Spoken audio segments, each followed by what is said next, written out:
Começa agora o BTcast. Teologia é nosso esporte.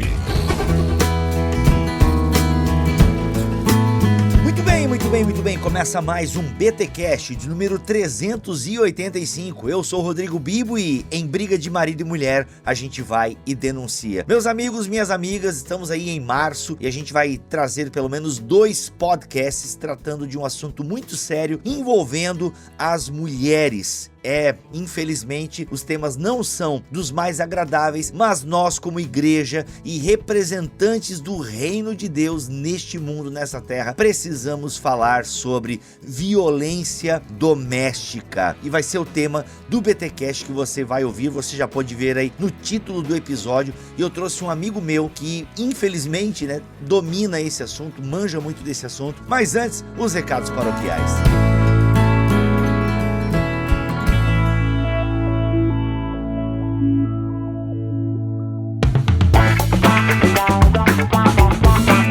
Paroquiais dessa semana, galera, eu quero dizer o seguinte: nós agora temos parceria com a Submarino. Sim, você pode comprar na Submarino pelo link do Bibotalks. Estamos afiliados ao Submarino e você pode comprar lá, e tudo que você comprar lá a gente ganha uma comissão. E olha só, tô numa campanha legal com a Submarino e a Thomas Nelson Brasil e o livraço Engajamento Cultural, um lançamento da Thomas Nelson. Ele tá com 20% off. 20% de desconto no livro físico Engajamento Cultural lá na Submarino. Basta você usar o cupom BIBO20. Usando o cupom BIBO20, você vai ter 20% de desconto neste livraço da Thomas Nelson Brasil. Bibo, eu quero comprar o e-book na Amazon. Você pode comprar o e-book, a cópia digital, lá na Amazon. Também está com desconto, 20%. Basta usar o cupom BIBO20. Mas só deixando bem claro, cópia física, desconto só na Submarino. Cópia digital, desconto só na Amazon. Ambos os links estão aqui na descrição deste BTcast.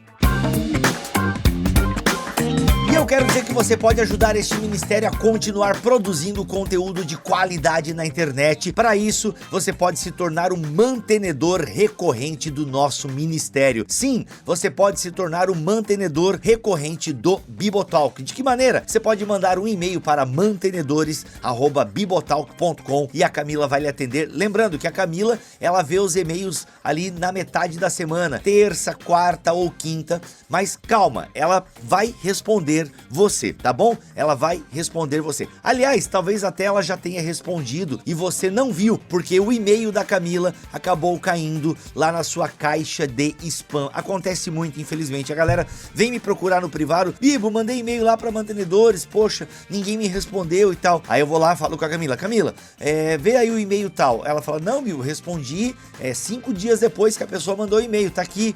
Aí eu vou lá, cara, ela já respondeu. Ah, tá aqui, eu achei na pasta spam. Ah, eu achei aqui nas propagandas. Gente, então faz o seguinte: se você já mandou um e-mail para mantenedores@bibotalk.com e nunca recebeu uma resposta, dá uma procurada aí nas outras pastas que não seja a caixa de entrada, porque, olha, a Camila responde, tá bom? Então venha ser um mantenedor do Bibotalk. Você, além de nos ajudar a continuar produzindo este conteúdo gratuito na internet, você tem podcasts exclusivos, você tem acesso às gravações do BTcast. Sim, algumas gravações eu estou filmando elas, a gente tá fazendo aí uma videochamada, estou filmando e disponibilizando a gravação para os mantenedores. Sorteio de livros quase toda semana e, é claro, um grupo exclusivo no Telegram com as melhores pessoas da internet. É muito legal, rolam umas discussões muito maduras lá, até quando discordam, tem respeito. Que grupo maravilhoso. Fora que muitas promoções da Amazon eu acabo colocando lá primeiro e por aí vai, enfim. E tem também uma lista de distribuição exclusiva dos mantenedores, tá bom? Porque tem gente que não consegue acompanhar grupo, então eu criei uma lista de distribuição própria para os mantenedores. E claro, tem o Meio Amargo, um podcast exclusivo do Cacau Marx para os mantenedores. O último agora foi sobre a teologia dos Beatles. Pega aí, ele analisa uma das músicas e ficou demais. Então, torne-se um mantenedor do Bibotalk, você pode a partir de R$10 mensais.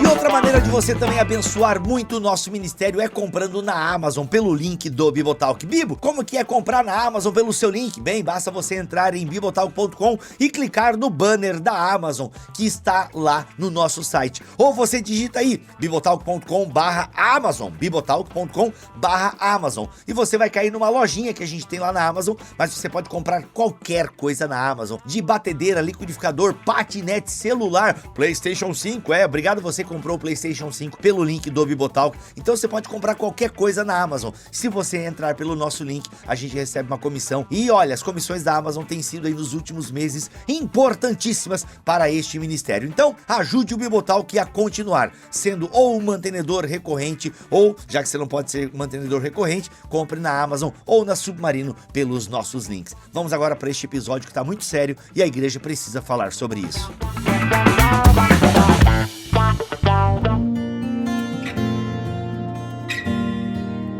Gente, é isso então, assunto delicado, assunto que a igreja quase não trata e nós precisamos falar sobre isso. E para falar sobre esse tema delicado, eu trouxe aqui um amigo meu, João Domingues. Seja muito bem-vindo aqui ao Bibotalk. Obrigado, Bibo. É um prazer estar com você. Legal. João, te apresenta um pouco para a nossa audiência, porque você trabalha aí numa área que eu nem sei falar direito, né? Você trabalha aí no Núcleo Judiciário da Mulher, com homens autores de violência. Fala um pouquinho para nós aí, quem é o João Domingues, para a audiência que não te conhece. Bom, eu trabalho há 32 anos no Tribunal de Justiça do Distrito Federal. Há 5 anos eu faço um trabalho com grupos reflexivos para homens autores de violência doméstica. Tem 11 anos que eu trabalho com essa temática de violência doméstica e familiar contra a mulher no Núcleo Judiciário da Mulher, que é uma coordenação responsável por toda essa temática de violência de gênero no Estado. Ou seja, então você vive há muito tempo com essa temática.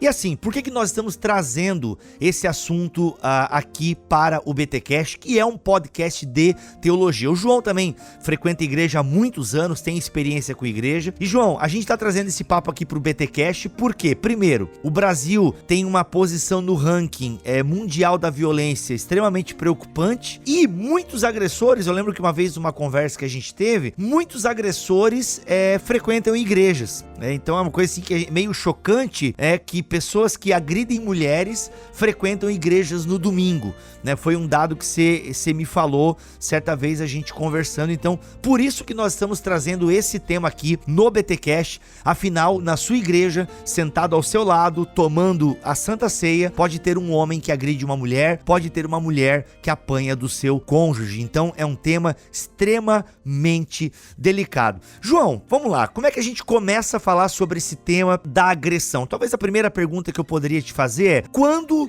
começou a ter importância isso? Porque não é de hoje que a mulher é agredida no seu lar, né? Quando começou a ter uma certa importância social de, precisamos proteger as mulheres? É porque na Rússia, você acabou de me falar, a violência doméstica é institucionalizada. Depois eu queria que você explicasse um pouquinho isso para nossa audiência. No Brasil, estamos em 4º lugar aí, no ranking mundial da violência. Então, quando começou a se ter essa preocupação com a vítima, por assim dizer? Bom, como você falou, o Brasil é o 4º no ranking internacional de violência contra a mulher.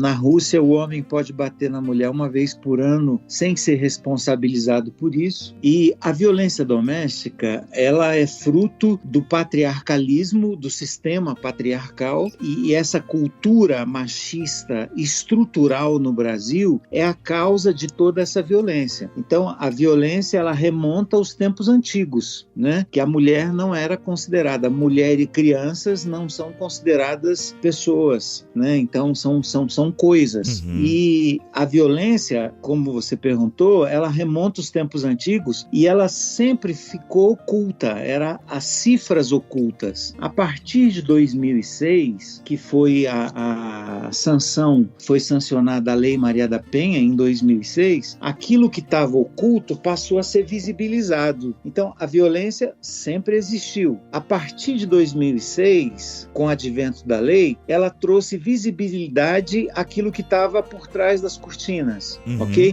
E aí, a partir de 2006, começaram a desenvolver políticas públicas para interromper esse ranking, né, absurdo de violência contra a mulher, que faz com que a cada 2 horas uma mulher seja morta no Brasil. Caraca! Se você imaginar, conta aí no seu relógio 2 horas, uma mulher está sendo morta por feminicídio no Brasil. Se você pensar, a cada 7 minutos uma mulher é agredida no Brasil. Então, as cifras, elas são assustadoras. Elas são assustadoras. Então, a partir de 2006, começou-se a falar mais em razão do advento da lei.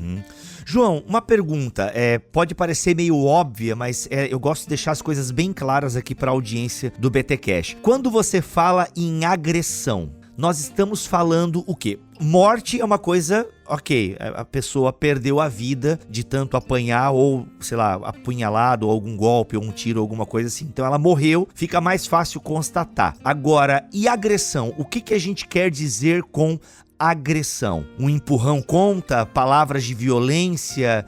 Acho que entendeu a minha pergunta, né? Claro. O que caracteriza uma violência doméstica?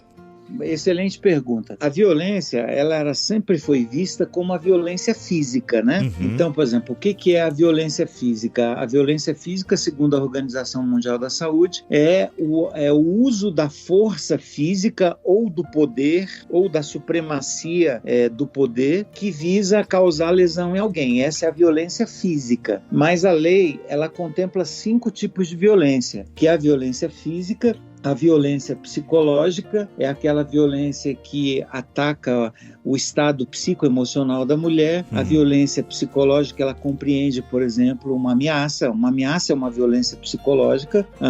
O homem chega para a mulher e fala assim, olha, ele não bate, agride fisicamente, mas diz, se você não fizer o que eu quero, eu vou fugir com as crianças. Por exemplo, Nossa. É uma violência psicológica, afeta o estado psicoemocional da mulher. Depois vem a violência verbal, a gente tipificada no direito como calúnia, injúria e difamação. É a violência que sai dos nossos lábios, é a violência que sai da boca, é a violência verbal ou violência moral, que aí entra os xingamentos, né, as palavras de baixo calão, palavras que denigrem a mulher. Então é a violência verbal. Temos a violência psicológica, a verbal, a física, a patrimonial, que é que o cara chega em casa, pega o celular da mulher, quebra o celular, chega nervoso em casa, quebra as coisas em casa, né? Então, é a violência que toca nos bens, pega o dinheiro, pega o salário, violência patrimonial e, por último, a violência sexual. A violência sexual é a violência, né, obviamente, a violência relacionada à prática sexual que não há consentimento. Então, assim,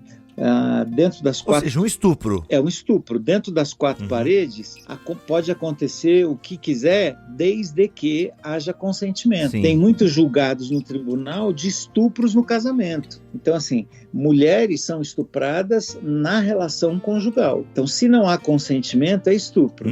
Independente de quantos anos de casado tenham.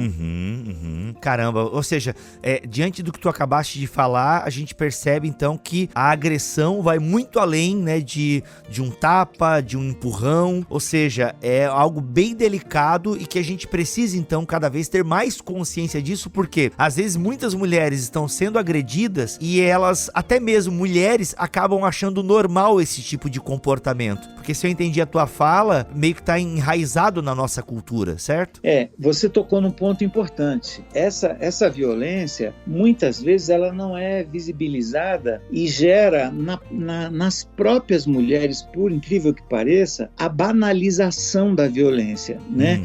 A banalização, ela acontece quando a mulher fala assim, não, ele não me bate, não, ele nunca tocou em mim, mas ele faz pressão psicológica e aquilo para ela é normal. Então, assim, isso acontece tanto por parte das mulheres como por parte dos próprios agressores. Nós ouvimos muitos discursos, como, por exemplo, não, eu não bati não, eu só empurrei, eu só dei um puxão de cabelo. Então, toda vez que a gente ouve aí há uma banalização da violência. Então, a gente precisa entender, principalmente como cristãos, que a violência, ela não pode ser banalizada e muito menos justificada. Porque a justificação da violência, ela perpetua a crença da violência contra a mulher. Ou seja, por que você bateu? Por que você agrediu? Não, eu agredi porque ela me provocou. Então, toda provocação tem que ter uma resposta violenta? Fica uma pergunta. Eu ouço, inclusive, por parte de mulheres, essa justificação. Exemplo, meu marido é bom demais, meu marido não deixa faltar nada em casa, ele me ama, ele cuida bem dos nossos filhos, mas se ele beber, ele me agride. Caraca. Né? Então, assim, sempre que eu ouço um discurso desse, eu pergunto para essa mulher assim, vem cá, então por que quando ele bebe, ele não bate em alguém mais forte que ele? Por que quando ele bebe, ele não bate no guarda, né? No dono do bar? Por que ele direciona essa violência para a mulher? Então, são justificativas que apresentam para legitimar a violência. Caramba. Isso é muito triste no nosso país. João, um ponto assim que eu queria te ouvir, porque eu acho delicado. Um exemplo, a gente... Graças a Deus, eu acho que isso é uma coisa positiva. Na internet tem muito essa campanha, né? Mulheres, denunciem, né?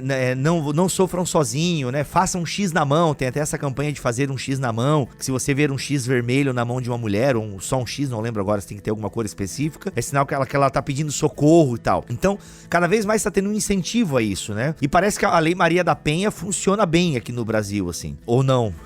Até onde eu ouvi, parecia que funcionava bem, né? Ou o rico também se safa da Lei Maria da Penha. Como é que tá isso aí, Diego? Ou é uma pergunta que tu não pode responder para não te prejudicar no teu trabalho? Não, tranquilo. A Lei Maria da Penha, ela foi considerada a terceira melhor lei do mundo nessa temática.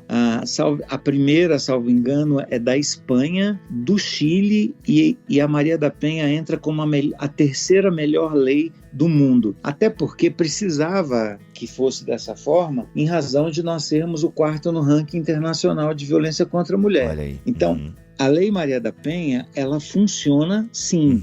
Alguns estados não têm os mecanismos estatais que nós temos, por exemplo, aqui em Brasília. Aqui em Brasília, se uma mulher vai 10 horas da manhã na delegacia, dependendo da denúncia, 1 hora depois tem um oficial de justiça na porta do agressor tirando ele de casa. Ô, louco.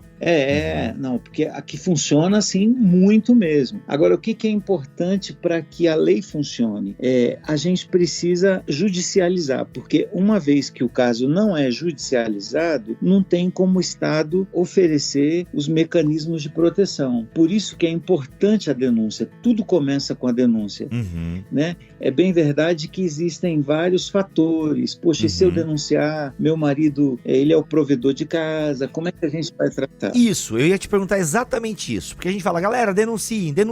Vai lá. Tá, mas às vezes a mulher é totalmente dependente do agressor. Entende? Como é que a gente lida com isso? Tipo, ela tem 2 filhos com ele, mulher de, sei lá, 35 anos, não tem uma formação, se dedicou a ser dona de casa e agora tá ali, é dona de casa, o que não é problema algum, mas ela depende totalmente, né? Toda a provisão do lar vem do agressor. E ela mora numa outra cidade, não tem família direito. Como é que a gente lida com esse caso? Essa é uma questão extremamente complexa. Até agora foi a maior complexidade que a gente vai encontrar nesse tema, né? A gente precisa entender, e eu quero chamar uma fala minha no início, sobre a justificação da violência. Então, assim, meu marido é o provedor de casa, né? Então, isso dá o direito a ele a ser um agressor, dá o direito a ele bater, agredir e violentar a mulher, porque ele é o provedor. Então, assim, a importância da responsabilização está no fato de que tem vários estudos científicos sobre esse tema, que se não houver a responsabilização,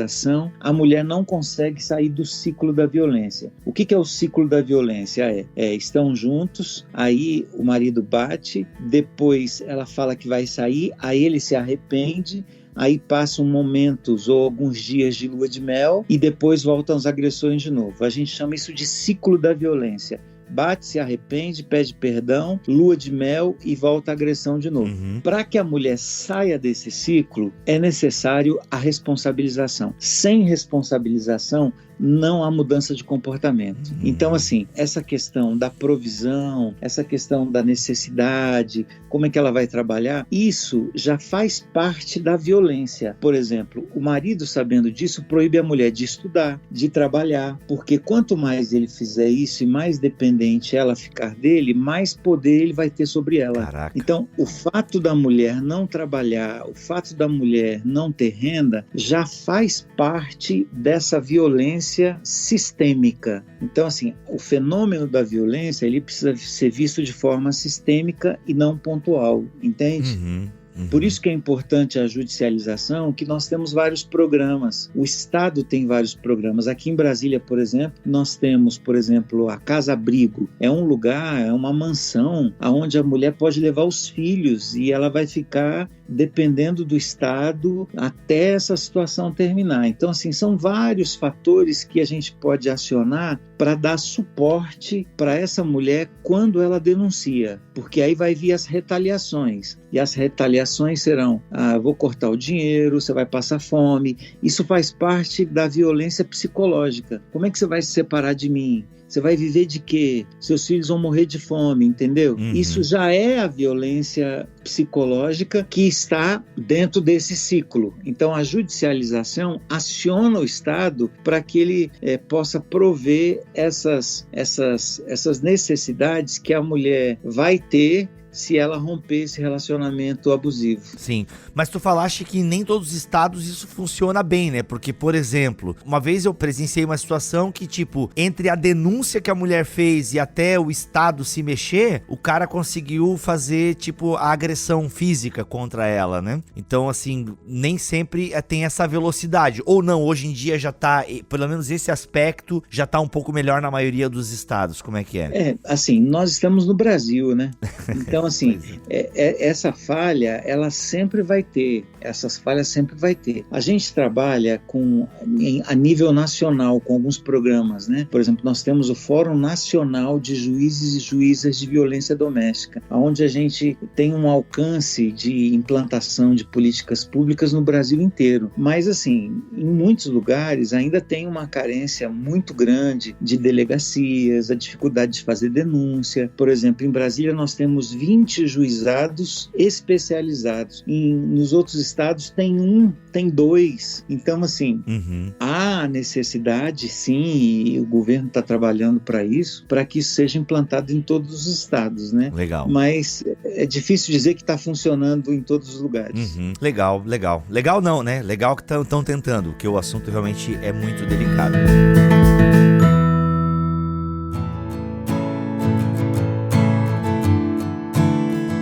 João, outra pergunta que eu poderia fazer pra ti, e eu acho que essa é o que tu vivencia realmente todos os dias, né? Você lida com homens que foram denunciados e o que? Eles estão presos, eles estão num processo de reabilitação. Como é que é o comportamento desses homens que estão ali te ouvindo? Porque você faz tipo uma terapia em grupo. Como é que é? Os homens mudam? Vocês então já são várias perguntas aqui, eu vou tentar me organizar melhor nas perguntas. A primeira é, como é que é esse trabalho com os homens, os agressores? Como é que é? Porque você tá tendo um trabalho com eles, né? Esses homens mudam? Vocês conseguem detectar a origem? Você já comentou um pouquinho desse patriarcado, dessa cultura machista que a gente é criado, né? Mas consegue um pouco ir além? Você consegue identificar um pouco melhor a origem desse comportamento abusivo? Enfim, como é que é esse tratamento com os agressores? Bom, são grupos reflexivos para homens autores de violência, né? Então, esses homens, eles são encaminhados para o grupo no início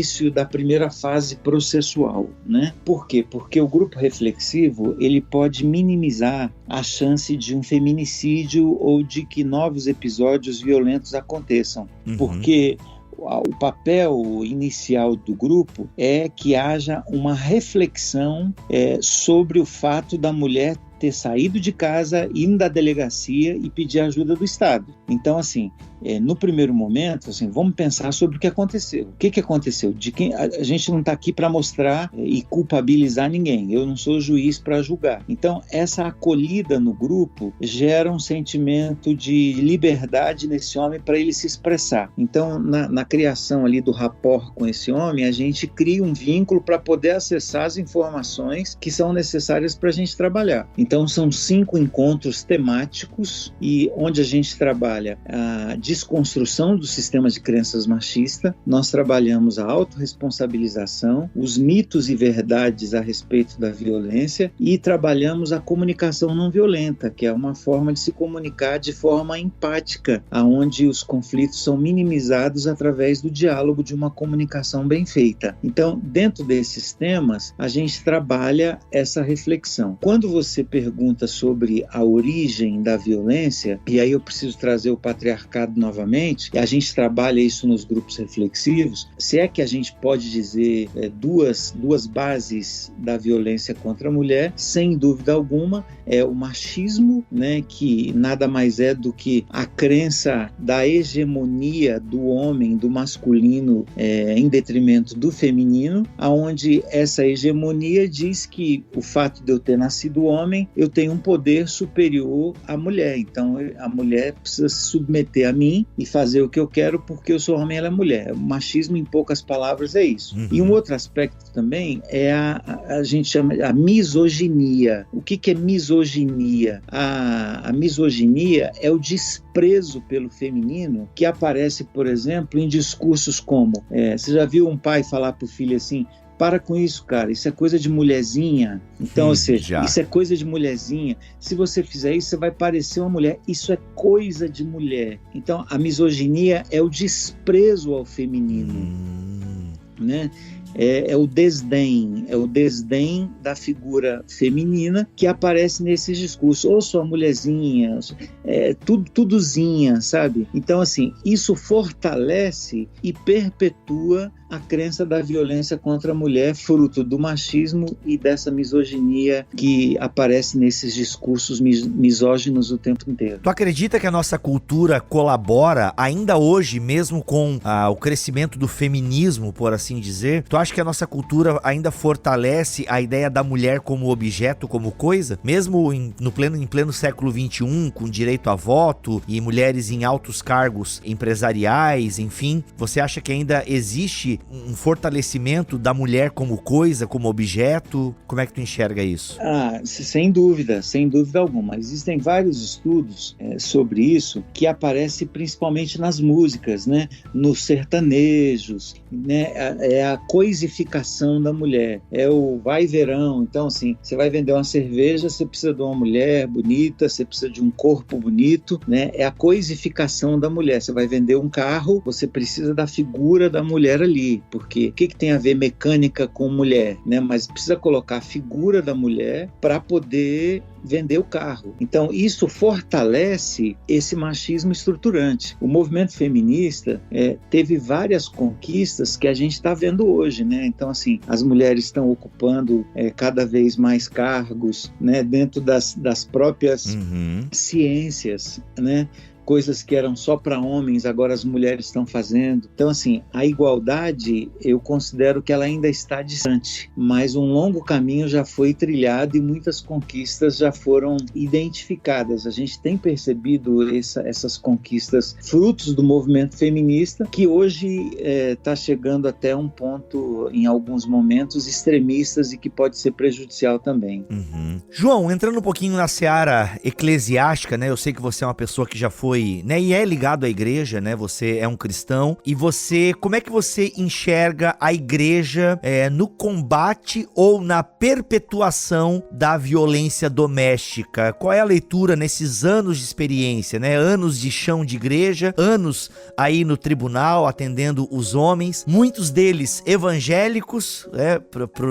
Assim, eu confesso que quando tu me falou, me deu um susto, porque na minha cabeça, né? Eu, um cara jovem de 37 anos, talvez uma visão um pouco pouco idealizada, de que como assim um homem crente bate numa mulher, né? Talvez assim, inocente e até burro da minha parte, mas eu tenho certeza que muitos ouvintes estão junto comigo aí nessa ignorância, e aqui eu utilizo a ignorância não no sentido pejorativo, mas no sentido real da palavra, que a gente não sabe, a gente às vezes idealiza um pouco o homem crente, né? E aí, como é que é a leitura que você faz da igreja, do papel da igreja? Claro que a gente aqui tá fazendo um recorte, né? A gente não pode falar por toda a igreja brasileira, nem por toda a igreja evangélica brasileira, mas você tem anos de experiência, anos de igreja, anos trabalhando com os agressores. Qual é a tua leitura em relação ao papel da igreja ou a relação da igreja com a violência doméstica? Bom, na minha percepção de anos de igreja e de convivência, atuando no ministério, eu percebo que há um silêncio, e isso é muito triste. É muito triste, eu falo isso com dor no coração, porque nós ouvimos falar em todos os lugares, mas pouco se fala disso dentro da igreja. Essa é a minha percepção da realidade que eu percebo, principalmente na vida de muitos líderes, né, de ocultar, sabe? Por ser um tema tão delicado, de não ser falado isso na igreja, né? Então eu acho que a igreja tem um papel fundamental. Essa violência, ela acontece dentro das igrejas, principalmente a violência psicológica, acontece a espiritualização da violência, que é algo gravíssimo mesmo. Como é que é isso daí, pra gente entender melhor? Eu vou dizer, até uma situação, são situações um pouco delicadas, mas eu já presenciei vários julgados e vários processos de pastores dizendo para a mulher que ela estava apanhando porque ela parou de ir para a igreja. Ela estava sendo agredida dentro da igreja, na sua casa, porque ela parou de fazer as campanhas, parou de orar, parou de ler a Bíblia, e aí o diabo, o demônio entrou e fez.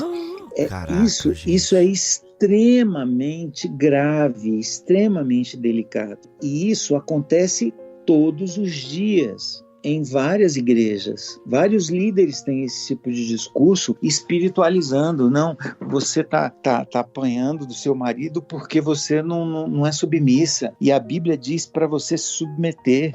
Né? Que tipo de submissão é essa? Que Deus é esse que aceita isso como sendo algo normal? Então, assim, são situações gravíssimas que acontecem dentro das igrejas e que isso não é visibilizado, porque a imagem do diácono, a imagem do obreiro, como é que vai ficar? E aí sim, novamente, prevalece o machismo estruturante que faz a mulher se calar e aceitar isso como sendo algo normal. Pois é. Para você saber desses casos, João, eu imagino que alguém denunciou, certo? Para você saber, porque assim, gente, o João não tá falando aqui de que ele viu... Não, ele trabalha, ele viu pastores e obreiros que estão lá sendo julgados por agressão com essas motivações religiosas.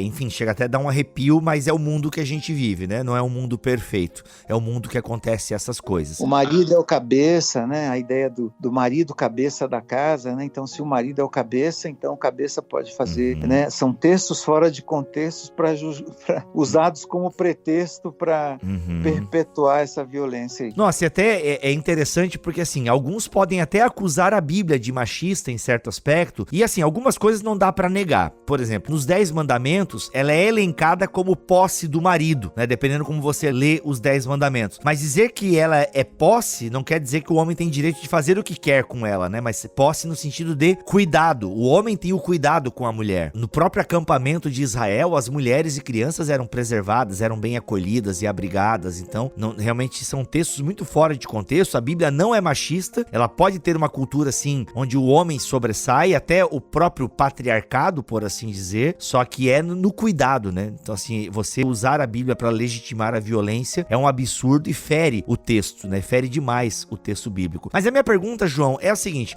você ficou sabendo desses casos, né? De obreiros, de homens evangélicos que agrediram a mulher. O que levou essa mulher a ter coragem de denunciar esse homem, esse obreiro? Como é que tu consegue... Não sei se tu tem acesso a essa informação também, né? Mas assim, e aí, o que aconteceu? A mulher apanhou de tal maneira que ficou evidente e algum irmão denunciou? Como é que deve ser a nossa postura, sabe? Como é que deve ser nós que frequentamos uma igreja e percebemos isso? Devemos meter a nossa colher, né? Em briga de homem e mulher, ninguém mete a colher, é o que a gente aprende desde criança. Como é que é isso? Esse em briga de marido e mulher, ninguém mete a colher, inclusive fruto de várias campanhas com esse tema, né? Então, hoje o discurso é outro, hoje o ditado mudou. Em briga de marido e mulher, a gente vai e denuncia. Por quê?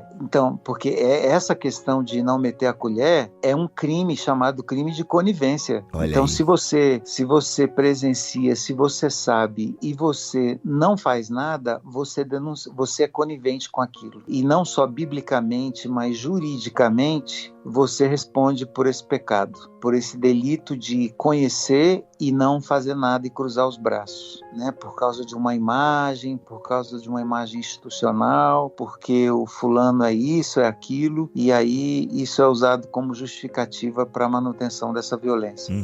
Então, assim, a violência ela pode ser denunciada, e só focando mais na sua pergunta, às vezes essa mulher está num sofrimento tão grande, Pesado.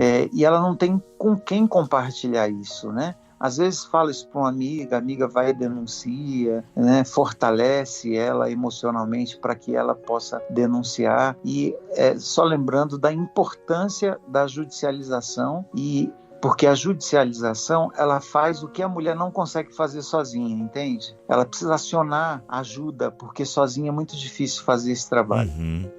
Interessante. E esses homens mudam? Acho que essa pergunta que eu te fiz lá atrás, acho que não deu pra gente explorar ela muito aqui, mas eu gostaria de voltar nela. Porque são 5 encontros, como é que é? O número de reincidência é muito alto? Como é que tu lida com isso? Como é que tá esse cenário? Nós temos a grata satisfação de dizer que todos os homens que passam pelos grupos, a estatística é que apenas 2% reincidem no mesmo crime. Então, assim, a reincidência é de apenas 2%, né? São estatísticas da maioria dos programas com homens agressores. Então, isso é muito bom. Por quê? Porque não é que vai encerrar e esse homem nunca mais vai agredir a mulher. Só que o conhecimento da lei, que a maioria deles não tem, faz com que eles entendam, não, o negócio aqui é para valer. Se eu fizer de novo, eu posso ir preso. Então, assim, essas responsabilizações pedagógicas fazem com que esse homem pense 2 vezes quando for agredir uma mulher.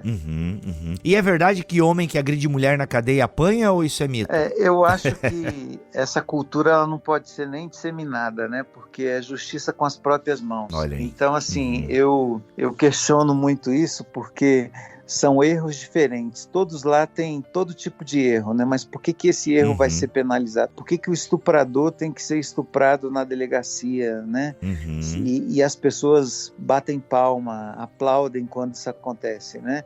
É uma visão totalmente distorcida de justiça com as próprias mãos, que é errado tanto quanto qualquer outro tipo de crime. Sim. Como é que a gente quebra esse ciclo, então, João? Você já falou um pouquinho anteriormente ali, mas queria que você pudesse explorar um pouco mais essa ideia. Como é que a gente quebra essa roda, né, da violência doméstica? Eu acho que a educação é fundamental, sabe? Nós temos um programa aqui em Brasília chamado Maria da Penha Vai à Escola. E a ideia é como se a nossa geração já estivesse contaminada demais e a gente precisa trabalhar com a geração futura, com o futuro do nosso país. Então hoje a gente está fazendo um trabalho a nível nacional alcançando as crianças na escola, para que essa cultura seja mudada na geração futura, né?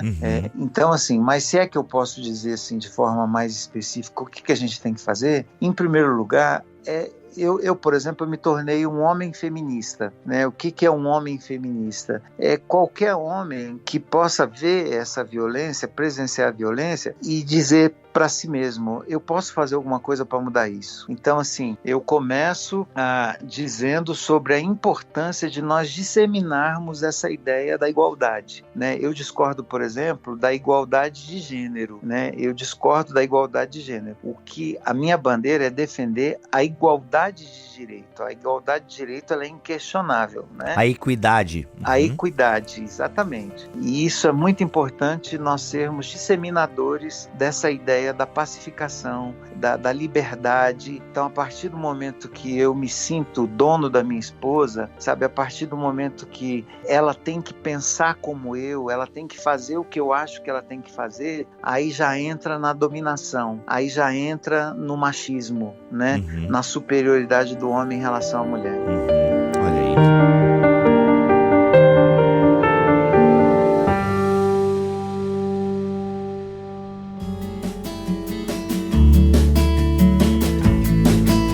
E aí, João, o que mais? O que mais pra gente quebrar essa roda? Eu acho que é muito importante nós entendermos uma maneira e aprendermos uma maneira de nos comunicarmos respeitando o que o outro pensa, respeitando a diversidade de pensamentos, as diversidades culturais. Eu acho fundamental isso, porque o machismo, ele cerceia a liberdade das pessoas e cabe nós refletirmos sobre, por exemplo, que direito tenho eu de fazer com que você pense como eu acho que você deve pensar? Que direito temos nós de mudarmos as pessoas para que as pessoas sejam o que nós queremos que elas sejam? Então, sempre preservar a liberdade de expressão, a liberdade de ser quem eu quiser ser, e que a gente possa aprender que as diferenças, elas são fundamentais. E as diferenças, elas podem convergir para uma relação onde há troca de saberes. Toda vez que nós não respeitamos as diferenças,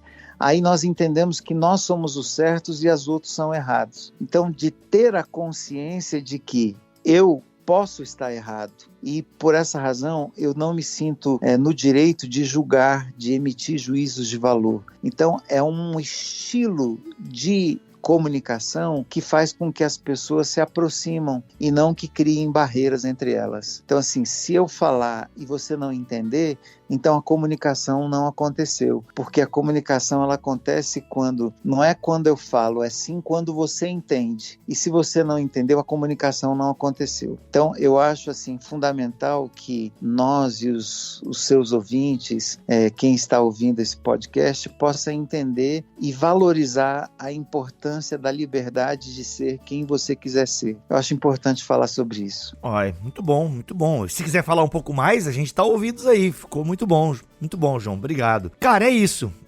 Enfim, tem alguma coisa que dá pra gente ler? Sei lá, algum conselho final? Bem, esse que você já falou já foi um conselho final, mas se quiser ampliar ele, os microfones nossos estão abertos, João, porque eu sei que é um assunto que dá pra gente falar muito mais e tal, mas eu quero te deixar à vontade. Bom, se você me deixou à vontade, então eu vou finalizar dizendo, principalmente no ambiente eclesiástico, no ambiente cristão, nós somos muitas vezes julgados, e eu ouvi uma frase essa semana interessante: o que diz que você é melhor que outra pessoa se apenas os erros são diferentes? Né? Então, eu digo isso porque eu acho isso muito forte para mim, quando a gente começa a falar sobre, nas pregações, é pecado isso, é pecado aquilo, né? E a gente fala, e existem pecados em nós que não são visibilizados nem por nós mesmos, e são tão pecados como outros pecados rotulados de graves, como, por exemplo, nós conversamos aqui, violência contra a mulher, né? Então, assim, tem um cara lá na igreja que está pregando e está contra isso, contra aquilo, e trata a sua mulher mal, e trata a sua mulher com aspereza, e é ignorante em casa. Isso é pecado também, né? Então, assim, eu acho importante nós abrirmos a nossa mente para não emitirmos juízos de valor, porque o juízo de valor é um conceito dentro da minha perspectiva, dentro da minha visão. Então, dentro da minha visão, eu estou certo e as outras pessoas estão erradas. Então, assim, é de ter a humildade, a hombridade de reconhecer as nossas falhas assim, que às vezes nem nós conseguimos enxergar em nós, mas que são tão graves como outras práticas rotuladas de graves, sabe? E eu acho muito importante a gente finalizar falando assim da importância de trazer uma pacificação não apenas social, mas uma pacificação relacional, porque dentro dos relacionamentos é que desanda todos os tipos de violência, sabe?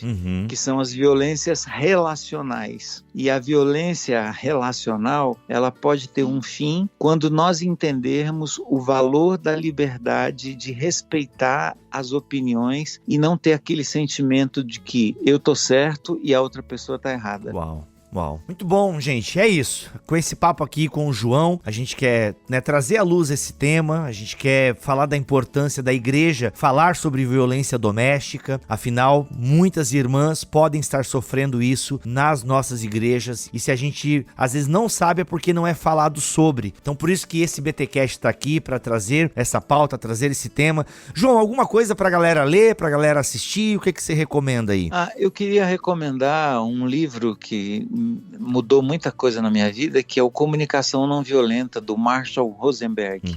O Marshall Rosenberg é o precursor dessa linguagem que aproxima as pessoas e que nos ensina a nos comunicarmos de forma empática.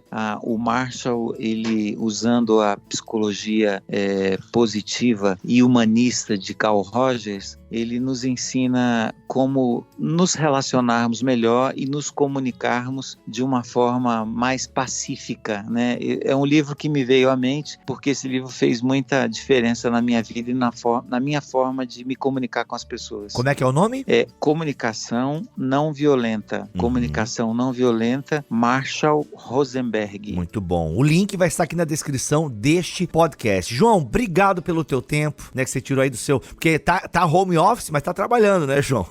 Muito. Acho mais do que presencial. Pois é, cara. Uma coisa que eu não te perguntei, enfim, estão acabando o papo agora, mas fica para uma próxima, quem sabe, é que nesse período de quarentena, eu imagino que os números aumentaram demais. Aumentaram 47%, assustadoramente. Porque, nossa, meu Deus. Nós estamos, inclusive, com programas específicos, políticas públicas estão sendo implementadas em razão da quarentena que trouxe esse aumento considerável de violência. Então, são webinários, são congressos virtuais que estão sendo feitos no Brasil inteiro para tratar dessa temática que virou um câncer no nosso país. Eita, gente, oremos por isso e vamos agir, né? Vamos orar e agir. Tem muita coisa que a gente pode fazer e a gente aprendeu aqui neste podcast. Obrigado, João, pela tua presença aqui no Bibotalk, mano. Um abraço a todos, Deus abençoe. Vamos ficando por aqui, voltamos a semana que vem, se Deus quiser assim permitir. Mas, galera, só quero avisar rapidão aqui, antes de acabar esse programa, que nós teremos uma confraria ainda em março. Março está um mês muito agitado no Bibotalk. Nós teremos uma BT Week sobre aqueles da Bíblia, o lançamento do André Heinck, mas teremos uma confraria, a nossa quarta confraria online vai acontecer nos dias 11 e 12 de março, lá no nosso canal no YouTube. E o tema vai ser criação, evolução e queda. 11 e 12 de março, ao vivo, gratuitamente, lá no nosso canal no YouTube. Mas você precisa se inscrever, porque nós vamos estar sorteando aí kits da Thomas Nelson Brasil, tá bom? E essa confraria chega até vocês graças ao Teolab, ABC2 e a JAP, roteiros exclusivos, tá bom? 11 e 12 de março, confraria Bibotalk, criação, evolução e queda, ao vivo no nosso canal no YouTube. O link para se inscrever está aqui na descrição deste BTcast. É isso, fiquem todos na paz do Senhor Jesus. Este podcast foi editado por Tuller Bibotalk Produções.